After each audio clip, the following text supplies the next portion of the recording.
President Bush tells interviewers he does not care how history will portray him. But in our third story tonight, the Los Angeles Times has obtained an internal White House memo giving cabinet members talking points for painting history a rosy portrait of Mr. Bush, even though his image will only get worse as new and damning facts emerge.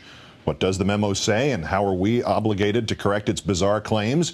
To start, it says Mr. Bush, quote, promised to raise standards and accountability in public schools and delivered the No Child Left Behind Act, an act so poorly received that the Times points out it became a standard applause line this year for Democrats. Also from the memo, he curbed AIDS in Africa. Its spread has slowed, and Mr. Bush has won praise for this, but he has not won any praise for withholding funds from groups that promote condom use, a proven lifesaver, in favor of abstinence-only programs, which have also failed in this country. Also, Mr. Bush's foreign aid Puritan, Randall Tobias, quit last year after patronizing an escort service linked to prostitution.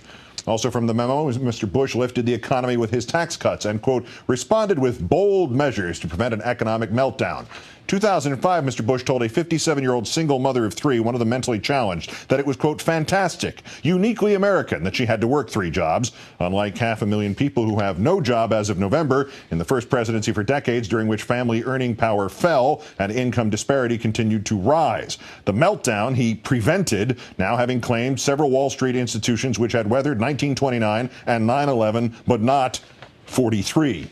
And, of course, the old standby, quote, he kept the American people safe, not counting 20% of his first term, January 20th, 2001 until September 11th, 2001. On 9/11, he sat reading My Pet Goat for 7 minutes after learning America was under attack, then covered up environmental dangers at Ground Zero and failed to provide for the health of rescue workers. He helped bin Laden's family flee the country, opposed the 9/11 Commission, opposed the Department of Homeland Security, tried to outsource America's port security to Dubai, did not keep us safe from the shoe bomber, alert passengers and crew did that, did not keep 5 Americans safe from anthrax and never caught their killer, still has not caught the killer of 17 sailors aboard the USS Cole, still has not caught the killer of 3,000 on 9/11, outsourcing that to Afghans, turning that country into a narco state, giving bin Laden a safe haven in the region of Waziristan by literally endorsing a truce that Pakistan signed with the Taliban there. And most of all, not keeping safe 4,200 Americans dead in his war, a war that made us less safe, invading a country that posed no grave or gathering threat, provided a check on Iran, then igniting insurrection by disbanding the Ba'athist Party, creating a Muslim theocracy purged of its moderate intelligentsia, one in which freedom has marched backward for women, and Lebanon, too, elected a Muslim theocracy run by Hamas, no less.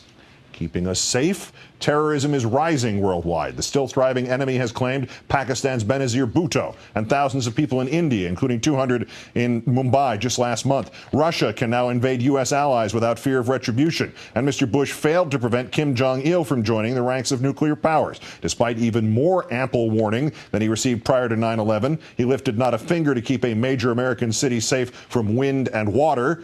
And what, finally, of the claim in the talking points that Mr. Bush has always upheld, quote, the honor and dignity of his office.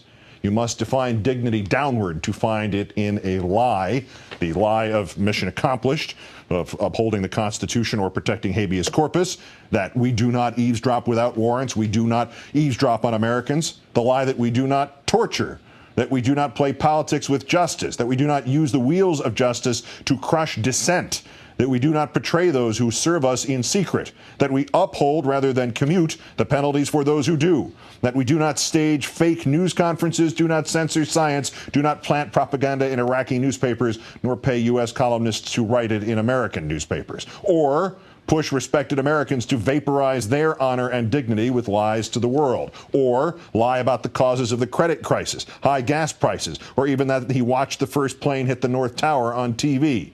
Where is the honor of vowing a crusade, of daring those who would kill American troops to bring it on, of promising to care for the troops after you put them in harm's way without body armor or up-armored vehicles? Where was the honor, the dignity in giving a dead soldier's mother a presidential coin and telling her, don't sell it on eBay? His memo revealing yet another lie. He does care how history will portray him, and now he knows.